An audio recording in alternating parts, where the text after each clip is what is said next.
It's high on a mountain, the warm winds are blowing, and where the winds are blowing to, there ain't no way of knowing. The mountain grass is short, it's dry and close to burning, crying out for water as the season's turning. Sweet smell of the pines, tall western cedar, drifting on the wind through the mountains like a river.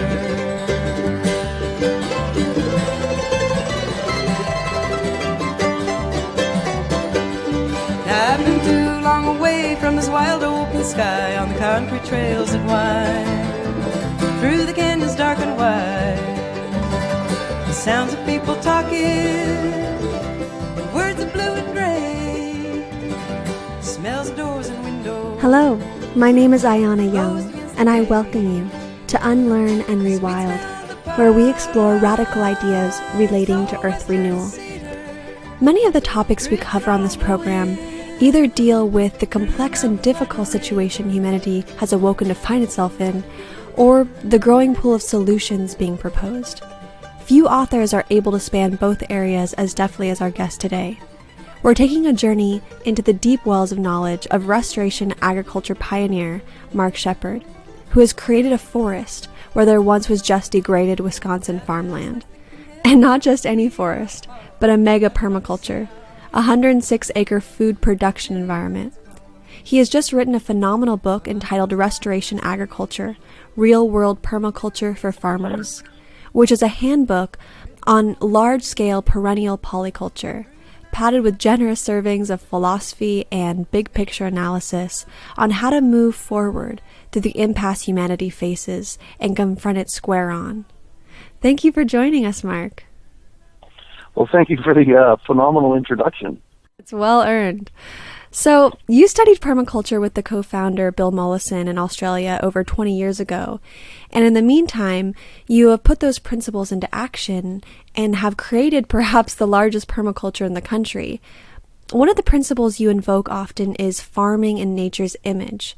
Now, you teach these things to a lot of different kinds of people, from lobbying Congress to teaching permaculture courses to trying to rub off on your stick-in-the-mud neighbors who grow nothing but soybeans. So let's say people from all those groups are listening to this interview. How would you convince all of us that farming in nature's image is A, necessary, B, profitable, and C, much less work? Whew, that's a big order. Well, for one thing, as far as farming in nature's image is concerned, think about brush that you see growing in the ditch on the side of the road. Nobody plowed that ground. Nobody added fertilizer. Nobody planted that stuff. Nobody uses fungicides, herbicides, pesticides. If anything, every once in a while, the snowplow goes by and the plow blade, hits a bunch of the brush on the side of the road, or it gets hit with salt, or sometimes they go by with a brush hog or even herbicide to try to kill it, and yet it still keeps coming back.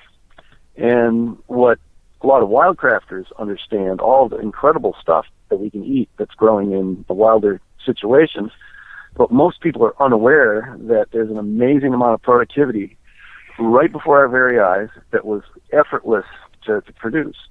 And so to imitate that, not necessarily the same mixture of species, to imitate, taller trees over smaller trees, over shrubs with cane fruits and vines climbing all over the mess, shade-tolerant plants in the shade, and fungi decomposing the whole thing.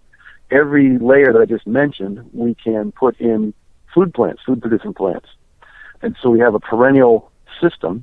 If we imitate nature, the kind of plants and plant communities that live in our area, we have the highest rate of potential success because we know these plants are already adapted to here.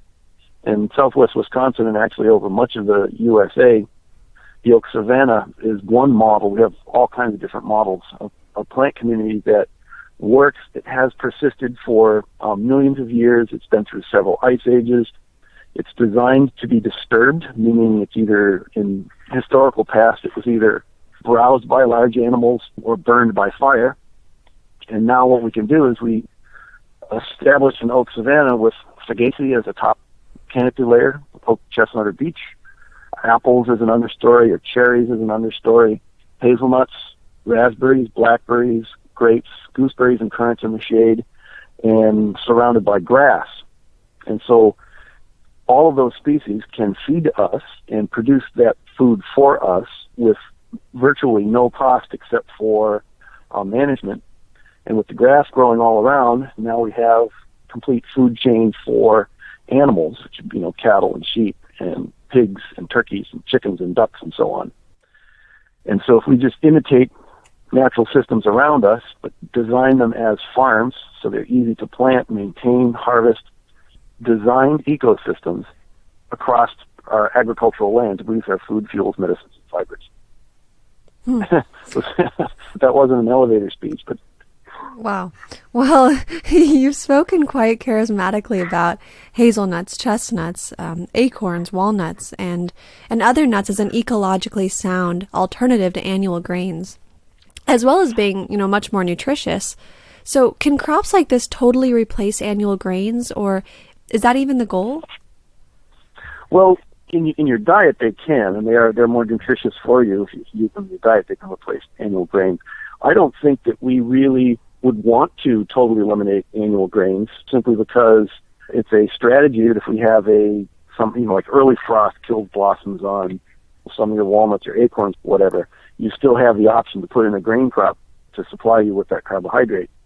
And if we look at the 7, 8, 10 billion people that we have to feed here, we can grow all of those woody species that I mentioned, grow them in a row between annual grain crops. As a matter of fact, most people who are doing restoration agriculture type systems, and my farm is no longer the largest one in the country, that's for sure, we can actually grow all those species in the same row and still grow, our corn and beans in the alleys in between the rows. So, I don't think that we need to totally eliminate annual agriculture. However, what we do need to do is we need to dramatically dial back on it, because approximately 45-50% of the planet is in annual grains and legumes, which means that soil has to be disturbed somehow, either with herbicide or with plowing, and that is not performing any ecosystem services for us when you have plowed up ground or herbicided ground. There's no wildlife, no oxygen being produced, no carbon being taken out of the atmosphere, just a lot of carbohydrate being produced for a few months out of the year. So yes, if you want to, you can eliminate annual grains and legumes from your diet. If you want to have a farm that doesn't use any annual grains and legumes, you can do that. However, I think as a human race, I don't think we should throw the benefits of annuals away. And what about perennial grains? Are they just not available? What's going on with the research on that? Well, with the research on that, I'm not up to date on what's actually going on. When I first got started on a farm in Wisconsin 20 years ago, I had looked for those annual grains, but I found that all that was happening was research. There was no actual breeding going on. I know that back then, one of the issues that folks who were supposedly working on annual grains, they wanted their perennial grains to produce the same yields, comparable yields as annuals. And I don't think that's necessary. If I was able to get the seed for perennial wheat or perennial rye or perennial, sunflowers, whatever it was, if I was able to get the seed for that, I don't need to get the same yields as someone growing their annual equivalent, because I get extra yields by going into the third dimension with the trees and shrubs and vines. And if I had the perennial grains available as seed, I now have a better story to tell, that I can have an entirely perennial farm with all of the woody species in place and the perennial grains in place. And a little bit of a clarification, too, you'd mentioned that I planted a forest, and that's not the case. Forest has more than 60% canopy closure, and grasses no longer persist underneath. I'm growing more of a savanna that is tree cover that's probably less than 60%, and a full grass component underneath it. So it's a prairie. Many people have a visual image of what that would look like, these vast grasslands. And people have a visual image of a forest. It's a closed canopy forest. You go for the walk in the woods. Well, a savanna is a combination of both of them and has more photosynthetic flux than either of them. There's more energy available for capture and more sunlight in a savanna system, because you have 100 feet plus of green from the top of the trees all the way down to the grass. In your younger years, you were an activist for forest defense, but at some point you picked another battle, restoration agriculture, because it seems like you realize worse than even clear cutting or logging is annual agriculture, because while a clear cut will grow back, annual agriculture keeps nature down year in, year out. And I see tree farming as not much different from a monocrop cornfield, except it takes 30 to 40 years to produce. So is a tree farm much better than other monocrops, ecologically speaking? Well, ecologically, it's a very thin system, that's for sure. There's not a lot of organisms going on. But also, what's interesting, you mentioned that I had done, forest defense activism when I was younger. Well, I still am. What I used to do before was protest and, complain against all this abusive logging practices. Well, what I'm doing now, instead of showing what I'm against and campaigning against something, I'm showing what I'm for. I'm for revegetating the planet using natural ecosystem mimics while simultaneously producing food and fuel and medicine, building materials, and better nutrition, and all the ecosystem services that go with that. What's interesting in permaculture circles, one of the permaculture principles is to use small incremental changes so you don't make any big catastrophic errors. Well, it's come to mean in most people's interpretation that permaculture projects should be small. Well, I want to make one small change, as I want to change all annual croplands back into the ecosystem that they were at the height of the late Pleistocene, early Holocene era, when the ecological functions going on this planet were arguably at their healthiest, least toxic. And so one small change would be turn all the corn and bean land back into a oak savanna. And like I said earlier, we can still be growing corn and beans, but now we have all the other species represented, in rows or clumps or pockets or patches. One small change just changed the annual cropland back into an oak savanna. And we can still grow our annual crops in between.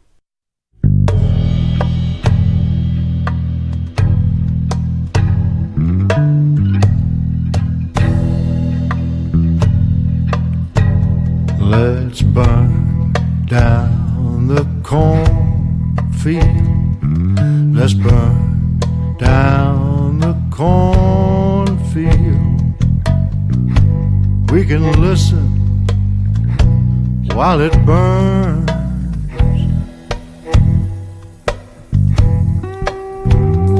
You hide behind the oak tree.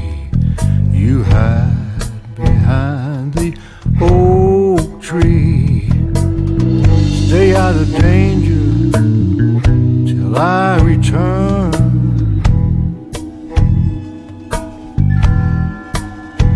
Oh, it's so good on a cold, dark night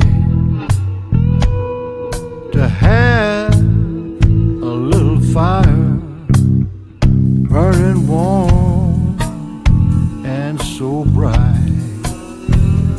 You hide behind the oak tree. You hide behind the oak tree. Stay out of danger till I return.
Can you take us on a flying tour of a typical polyculture from, the top of a chestnut tree down to the ground level where maybe a morel is popping up under a raspberry bush? Well, geez, in addition to our livestock, we've had everything from the full complement of livestock to more of this or more of that during various different years. But the various different livestock that we've had are cattle and sheep and turkeys and chickens and pigs and ducks. But then wild animals, we've had, here my farm was a cornfield 20 years ago, we've had 3 different species of weasel that we've spotted. One of my favorite birds that's around is the loggerhead shrike. We have all kinds of hawks, and snakes are starting to show up. We've had, for a while, we had these eastern king snake that was easily 6 or 7 foot long, a big king snake. And another fellow who was doing restoration agriculture down the road from us, Peter Allen and his wife Mo, their system all of a sudden had a 5 foot long rattlesnake showed up. So we're going to be creating more wildlife habitat by growing food this way, where with 6 or 7 different kinds of amphibians, from tree frogs to toads to leopard frogs and chorus frogs, spring peepers, in what used to be a bare black dirt cornfield. Wow. All those amphibians are out there eating my bugs.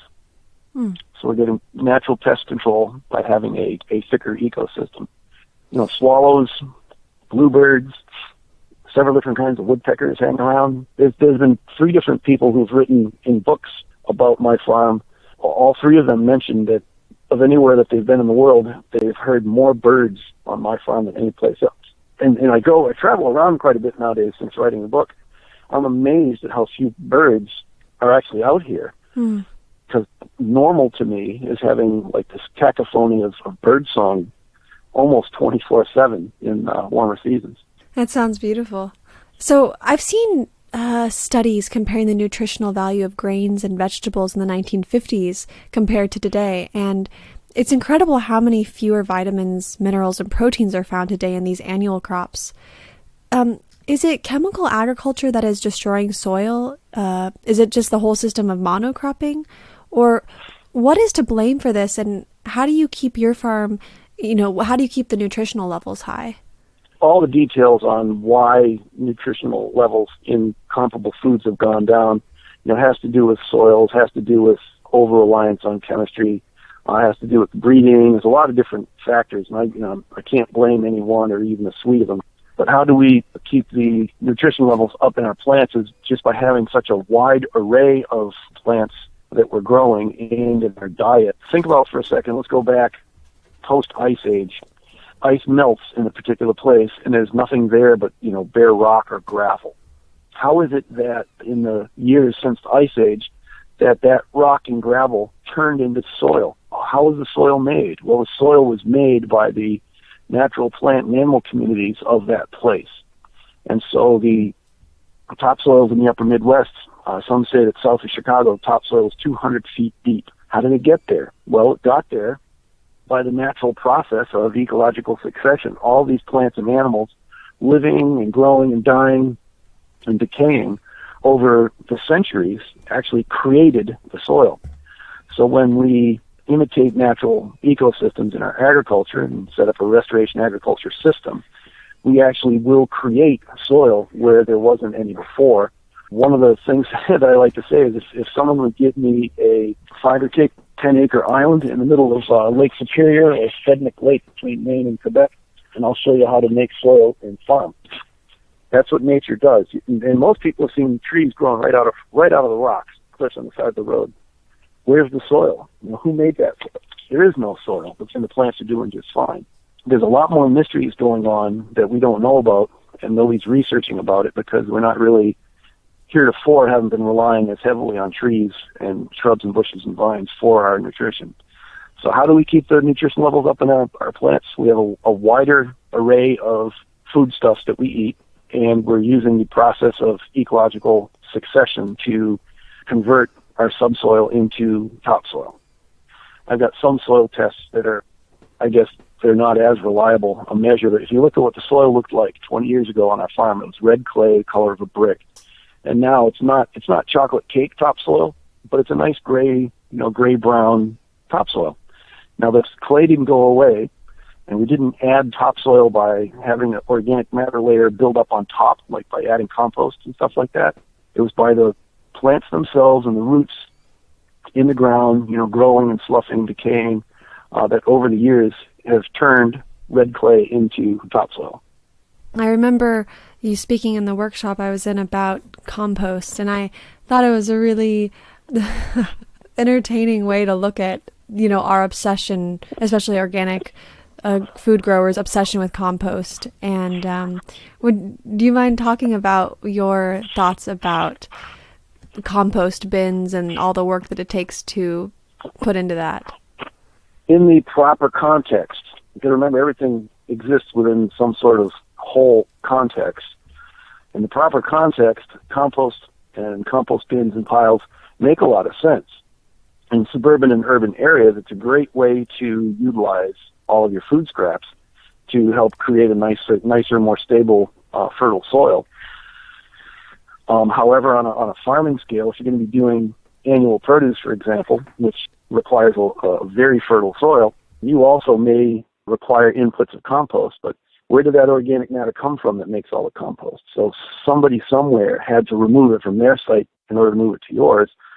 And once you get bigger, just a sheer amount of labor needed in order to make these composts at my scale and on our farm, I couldn't afford the time to do that. And so by sheer necessity, you got to do a million things all at once, simultaneously, all by myself with no money. That's like the farming life quite often. I just didn't have the time to make compost. And then I noticed that how we were managing things were probably 95+% perennial cover. The grasses of the roots, as the grass roots grow, they're pumping simple carbohydrates into the soil that feeds the fungal bacterial life cycles. All the fungi and bacteria are feeding higher order organisms. Well, then if you graze or mow the grass, some of the root system dies back, and all that organic matter, that carbon stays in the soil. So by having a complete cover, and especially the grasses, which make a tremendous amount. Here, I'm a tree guy. I was trained in forest ecology, and I'm talking about grass, how amazing it is. Grass is really, really amazing at how much carbon it can put into the soil really, really quickly by having those roots grow, and then by mowing or grazing it off, and then the roots slough off. All of those roots were carbon. Carbon is what coal is. Coal is black. The black that we see in the soil is carbon. And so why should I harvest biomass from one place, put it in a pile, grind it up, turn it a couple times, make sure the temperature is a certain temperature, then put it back in another piece of equipment, then spread it back out in the fields? Why not grow the compost right in the field, which is what we do. So what if oil becomes prohibitively expensive? Can you run a mechanized farm on just sunflower oil? Well, I'm a member of the Organic Valley Co-op, and a number of years ago, a whole bunch of us farmers got together and got conversion kits to convert our tractors around on vegetable oil. And the whole internal fleet, the shuttle fleet that moves product from building to building at Organic Valley, runs on vegetable oil. And the vegetable oil is grown locally. Some of the dairy farmers who have been doing this for a number of years now are keeping track of their records. And on the dairy, they need about 10% of their land in an oil crop in order to come up with enough fuel to run their farm. And so what you do after you press the oil out, the press cake left over is a protein concentrate that gets fed to the livestock. And so it works. What I think that permaculturists especially need to sober up a little bit and do some real numbers. And instead of thinking that, I'll just go down the road and get the oil from the fryer, down the street. Well, that's cute. You might be able to do that. And how long is 5 gallons of recycled French fry grease going to last you in your car? You keep using fuel day after day after day. We can start on the farm. You can start with a group of farmers. You can start with a neighborhood, whatever. Figure out how much transportation fuel you need. Then you figure out how many acres of crops you need to grow in order to get that. And then you figure out how to utilize the press cake left over to get a real number. On our farm, we use about 300 gallons of fuel a year. 300 gallons would take me probably 2 to 3 acres of oil crops to power the whole farm.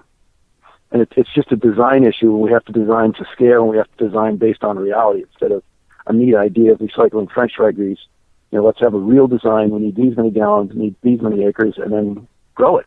Stop fooling around.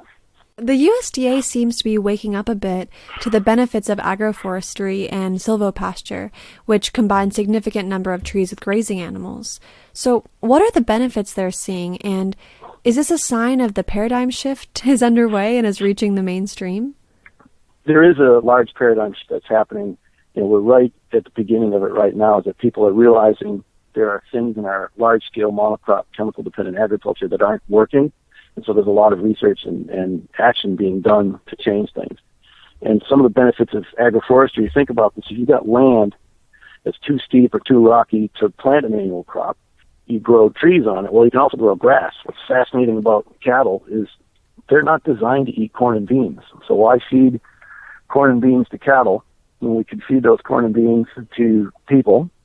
Why not feed the cattle on stuff that we can't digest, grass, on land that we can't grow other crops on anyways? So when people talk about feeding the world, most big ag corporations, they're only looking at the arable land on the planet and trying to figure out how to grow enough for all the people on that arable land.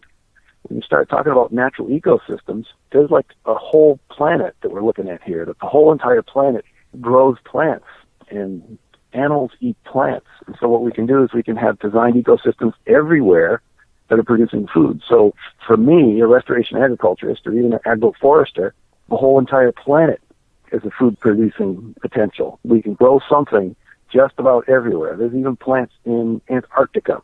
They just don't grow that fast. Having been a student of yours, I can say you are a fiercely, intimidatingly reasonable guy. You say it you say it how you see it, and not how you have been preconditioned to see it based on someone else's conclusions, which I really appreciate. And you unleash your rationality against permaculture tinkerers who think they will apply a textbook concept to a real-world situation and expect some standardized results. So what would you say a minimum acreage would be for someone who actually wanted to produce everything they needed for a family of 4? That's going to be different no matter what climate region you're in. If, like I said, Antarctica, things don't grow that fast. If you're going to be living in Antarctica and subsisting off of the terrestrial plant and animal community, you're going to need a lot of ground because there's just not that much photosynthetic productivity down there. Same like in desert regions, much drier regions, you'll need a larger range. If you look at wildlife, the larger animals in the more extreme conditions need a larger home range in order to stay alive than they do in a real rich area.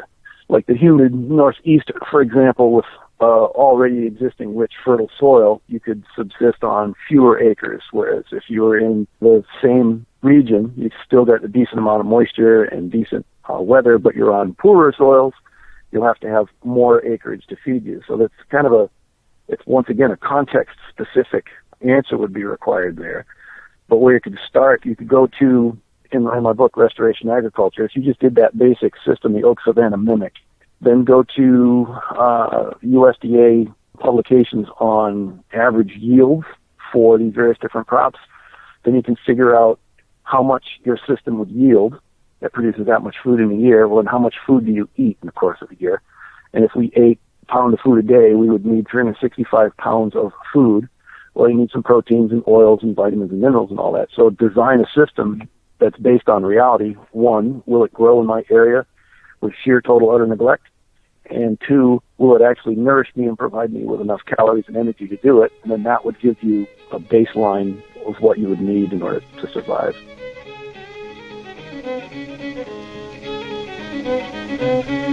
I will sing a little song, but it ain't very long, about a lazy farmer wouldn't hold his corn, and why it was I never could tell, for that young man was always well. That young man was always well.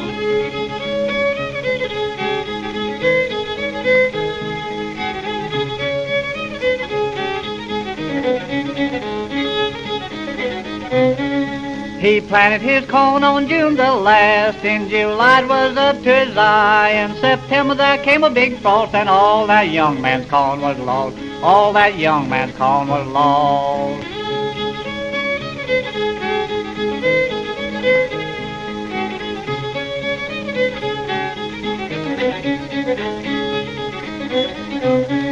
He started to the field and he got that last. The grass and the weeds was up to his chin. The grass and the weeds had grown so high, it caused that poor man for to sigh, caused that poor man for to sigh.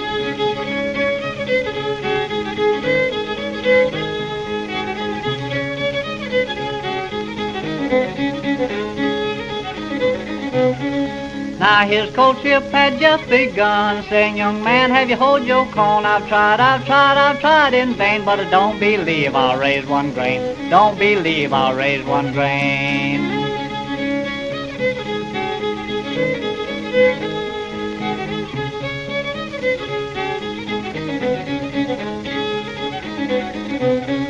Why do you come to me to wed if you can't raise your own cornbread? Single I am and will remain, for lazy man I won't maintain, lazy man I won't maintain.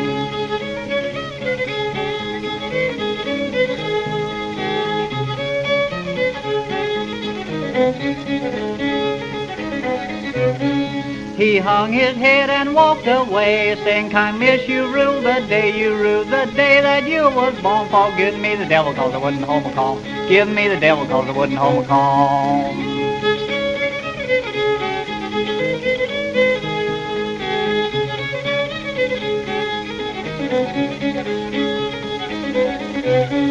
Now his courtship was to an end. On his way he then began, saying, kind miss, I'll have another girl if I have to ramble this big wide world, if I have to ramble this big wide world.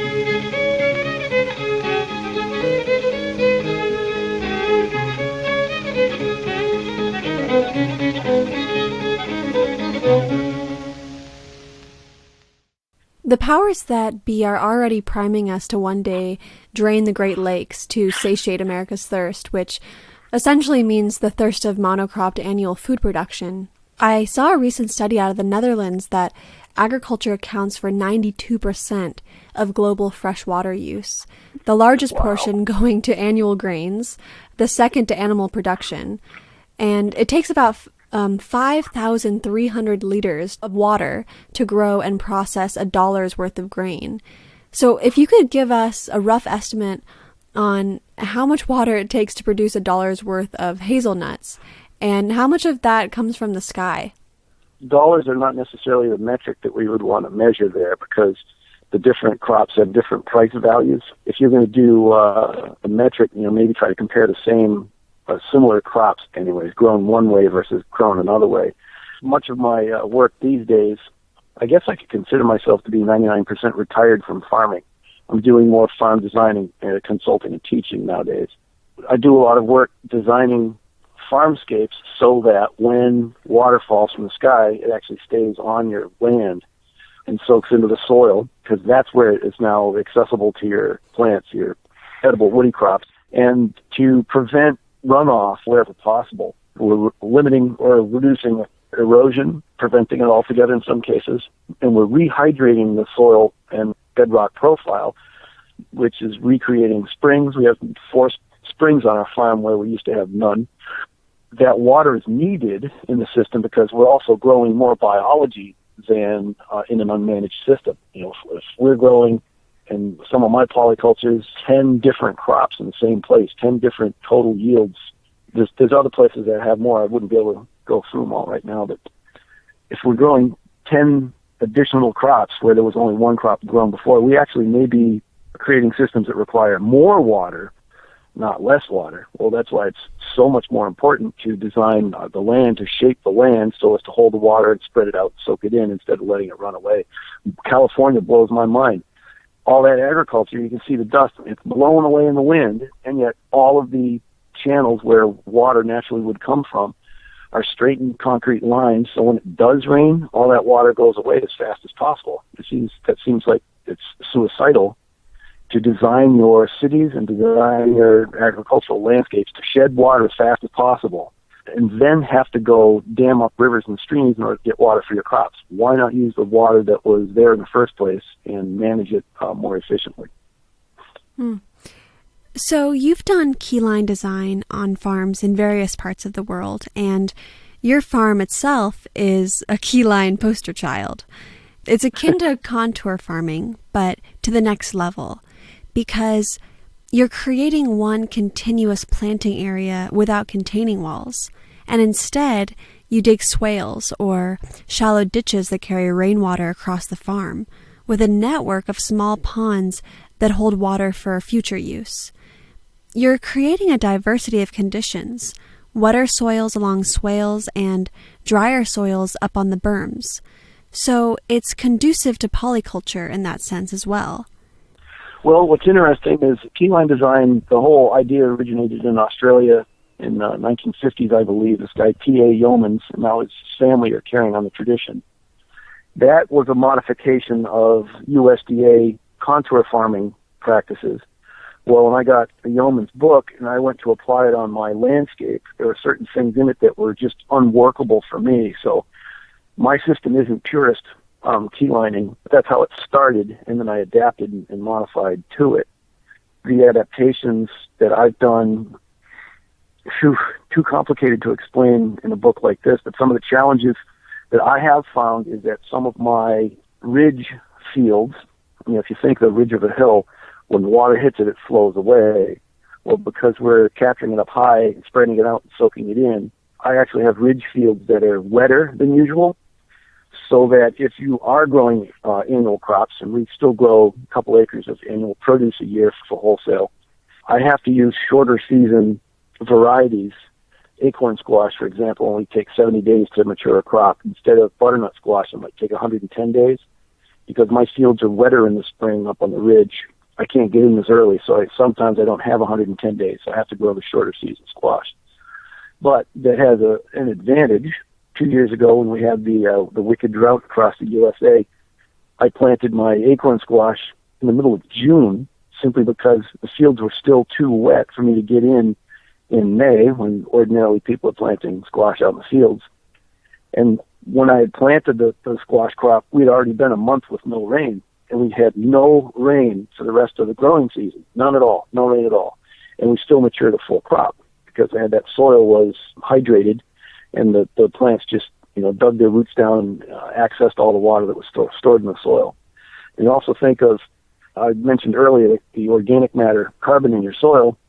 It's a biological sponge. So our soils, with the increased carbon because of all of the perennial plants and their root activities, since we've increased the organic matter in our soil, the soil holds more water. And because we shape the land to not let the water run off but soak in, we store more water. So we have so much more water available in our fields. If we start thinking about this on a larger scale globally, if we start setting up systems that are more humid, we will have more mosquitoes, for example. And that's not always a good thing. Like I work in some African countries, and there we don't want any water ponding at all. We want to make sure it's all soaking in as fast as possible.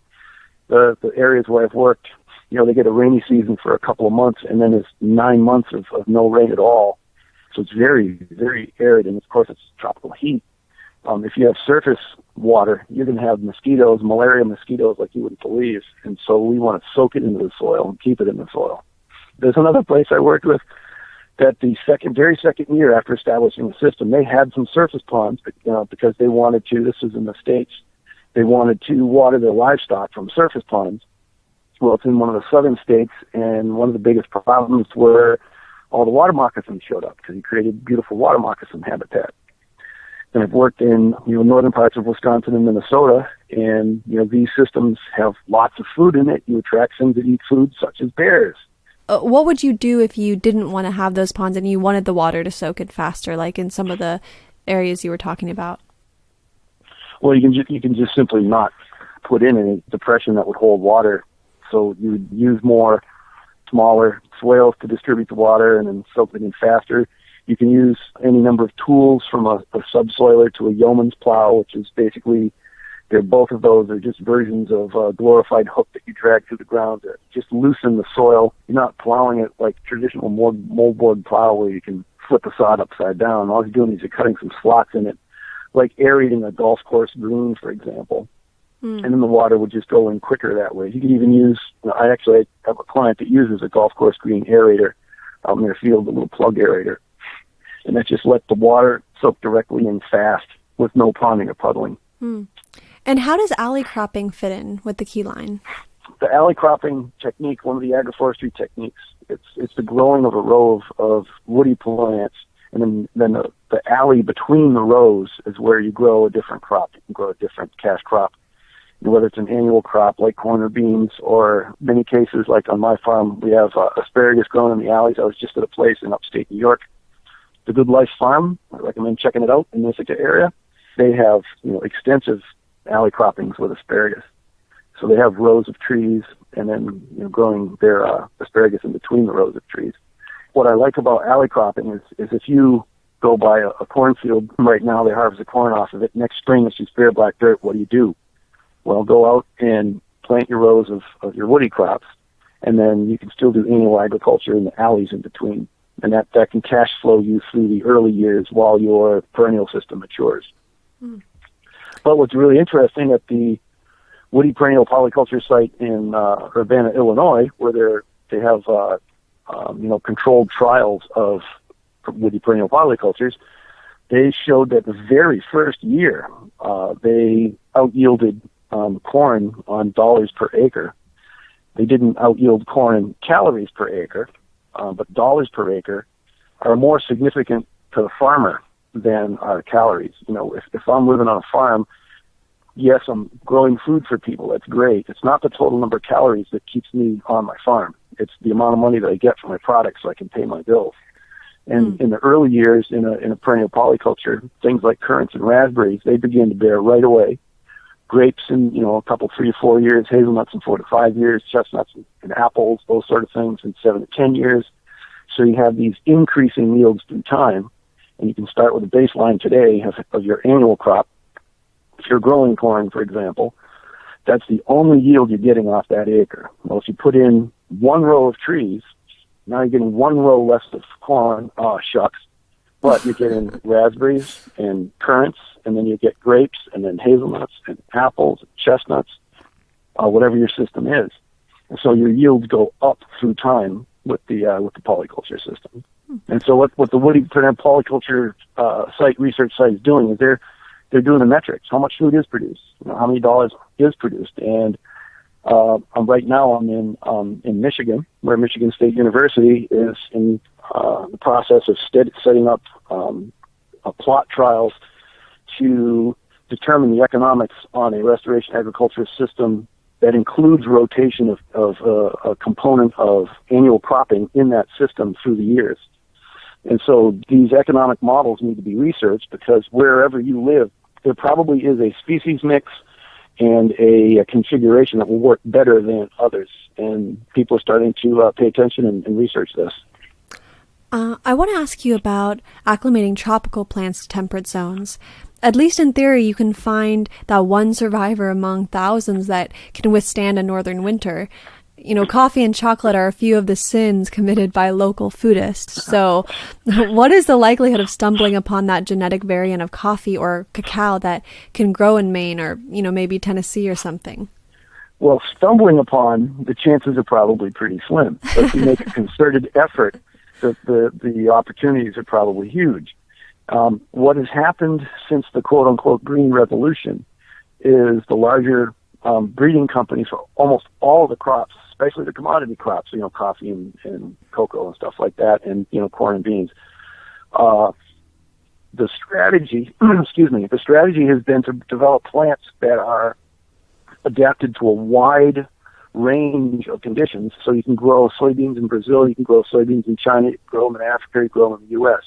So you have a wide range where they're capable of growing. However, take coffee, for example.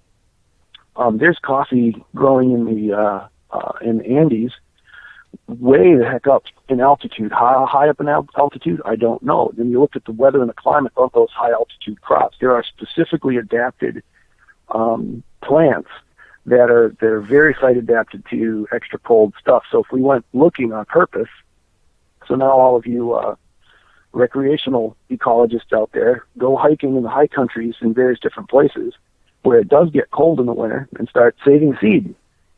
And I actually just came from Ohio last week, where there was a place that they had bananas growing outdoors, just fine in Ohio.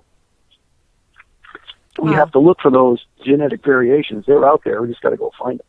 So one of my retirement dreams is to go touring around and, find the variations. You go to, I'll say Peru, for example, or Ecuador, way up high in the mountains, and get coffee and cocoa, and then start planting them up in Minnesota. You plant a zillion seeds and just leave them alone. Let nature, deal with them as nature will.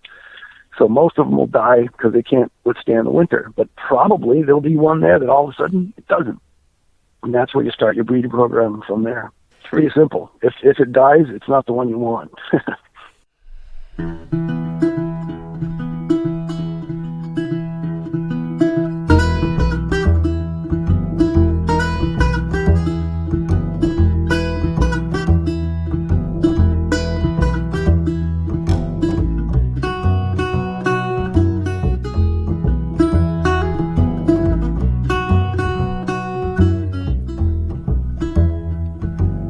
Sitting on the front porch, ice cream in my hand, melting in the sun, all that chocolate on my tongue, and that's good enough reason to live, good enough reason to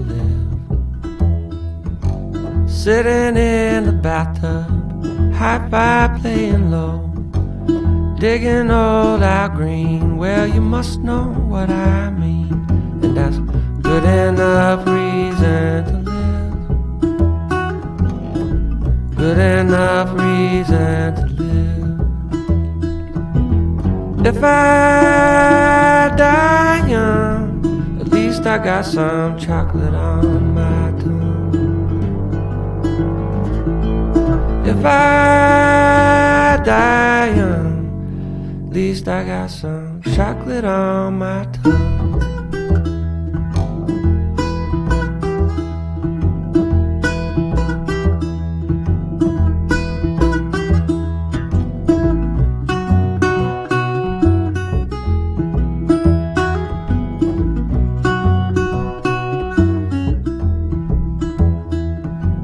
Sitting in the front seat, good girl in my arms, smiling in my eyes, getting me all hypnotized, and that's good enough reason to live, good enough reason to live. If I die young, at least I got some chocolate on my tongue. If I die young, at least I got some chocolate on my tongue. If I die young, at least I got some chocolate on my tongue.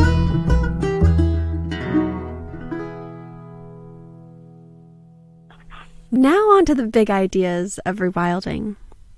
So, the savanna occurs in nature as a transitional ecosystem, but they can be maintained with a balance of wild grazers. Across much of the U.S., oak savannas had stabilized with mastodon and buffalo grazing on grasses that soared above their heads, and in turn, they left generous quantities of fertilizer. So the vigorous growth of grass and the varied shrubs and tree layers just sucked carbon out of the air and stored it in some of the deepest topsoil on the planet. The carbon capturing potential is a big sell these days. A harder sell might be reintroducing megafauna to complete the ecosystems that evolved with tiers of predators and large herbivores, without which the balance is tipped and homeostasis is upset. So why are you so intrigued with the idea of rewilding native megafauna, what's been called Pleistocene rewilding? Right. Well, that interests me, and it would be nice to have, more fully functioning ecosystems.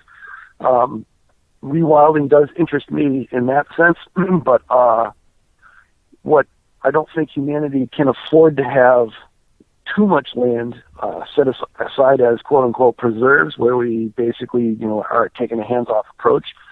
I think that we need to have managed systems, and so that the land that's available is also currently used for growing food. It's agriculture. So let's not reduce any available food for people by rewilding it and just turning it into a park. Let's use our cropland today, reestablish these agricultural savannas, and then graze our domestic livestock in there first. And then as we get to the proper scale, let's consider and think about how to introduce elephants, for example, in the Midwest as a part of the agricultural ecosystem. And we could actually have increases in elephant populations globally because we're farming elephants. We're raising elephants to have young elephants, to have more elephants, to slaughter for meat and leather and bones and ivory. What if we were actually farming with elephants, giraffes, and bison, and so on? So I although I like the rewilding idea to have these wild places that are more fully functional, let's have it domestically. We would have more elephants if we actually farmed them. Connie Barlow wrote about rare trees and strange fruit that are creeping towards extinction since megafauna were pushed out and the balances were upset. Can you explain what that correlation is? Well, there's some plants. One of my favorites, honey locust and Kentucky coffee tree, are two that have this characteristic. They have thorns down low, so browsers down low wouldn't eat the bark off the tree, and the trees could grow up tall. And then they had these pods, and in honey locust, for example, it looks like a big flat bean pod, and there are these little brown beans in it, and then the beans are surrounded with sugar, and the pods were food for things like giant ground sloths and giraffes, who would eat it. Some of the beans would get crushed in the animal's molars, and therefore not sprout and be digested by the animal. But some of the beans would pass through the animal's digestion. And in the case of Kentucky coffee tree and honey locust, if you want to grow those seeds, you have to run them through an acid bath or scratch the seed coat. It's so hard, the seed coat is so hard, it's designed to go through an animal and come out in a pile of manure. And so there's a number of different fruits and tree seeds that are designed to go through the gut of an animal to be replanted, and those are the ones that are creeping towards extinction. Since we're on the radio, I won't bother to tell you that I've eaten honey locust seeds before, and then gone out in the morning and dug a little cat hole and planted trees that way. But I won't mention that. Wow. Well, that's an interesting thing we can all be doing to help restore our planet. Well, thank you so much for going over this whole range of concepts and theories. And, if you would please tell the audience where they can hear more about you, your website, any other, outlets that you can get contacted with, find out where you're teaching next. Sure. A way to keep most updated on the things that I'm doing and where I'm going next is on Facebook. You can find me at Mark Shepard, Restoration Agriculture, or you can go to one of my websites, which is forestag.com. You can buy my book, Restoration Agriculture, from Acres USA. That's the publisher. And there's probably way more YouTube videos and interviews that I'm even aware of that are out there, so you can find me pretty easily on YouTube. Just put, Mark Shepard, Restoration Agriculture, and you'll be bored for days. Wonderful. Well, I'm definitely not bored, entertained, and well-educated by the end of them. So thank you for coming on and speaking to us. And I had to say I had an incredible time at your workshop. I was, going home every day with brain on fire and stars in my eyes. So it was an incredible talk on so many different topics. And, you're definitely changing the world. So thank you, Mark. Well, thank you for the time and the interview, and we can change the world, and we can redesign our agriculture by farming in nature's image, and just as importantly, eating in nature's image. Start shifting your diet to eating the perennial plants, and find the farmers who are growing restoration agriculture style, and start buying from them one tree at a time. Well, you gave the class I was in a 30-day challenge to cut out annual grains, and I actually went home and did it. And it was ta-da! And there are some really, really good pancakes you can make with pecans and hazelnuts, and so it's a fun challenge. And one of the things that's interesting too is a lot of people say, yeah, but the price per pound of hazelnuts is this, the price per pound of flour or rice is that. Well, when you're eating food, it's not the poundage that's important, it's nutrition. And so price for nutrient is oftentimes as affordable, if not more affordable, in perennial crops than it is in annual crops. So it's also a very nutritious diet. Oh yeah. If you were to eat a restoration agriculture diet and have no annual grains or legumes in your diet, the only deficiency really is salt. And why do you think humans had taste buds? Because we lived in the natural world, we were deficient in salt. So we crave it. Well, you just add a little salt on top of the pancakes, and there you go. There you go. I have a little story, it's not very long, about a lazy farmer boy who wouldn't hoe his corn. And why this was I never could tell, for that young man was always well, and that young man was always well. Thank you for tuning in to Unlearn and Rewild. You heard the music of Charles Musselwhite with Burn Down the Cornfield. Then Buster Carter and Preston Young with The Lazy Farmer Boy. The Wood Brothers with Chocolate on My Tongue. And in the background is Robin Holcomb's rendition of The Lazy Farmer Boy. Our theme song is Like a River by Kate Wolf. And our producer is Mark Young. Grass and the weeds, they grow so high, they cause that poor man for to sigh. They cause that poor man for to sigh.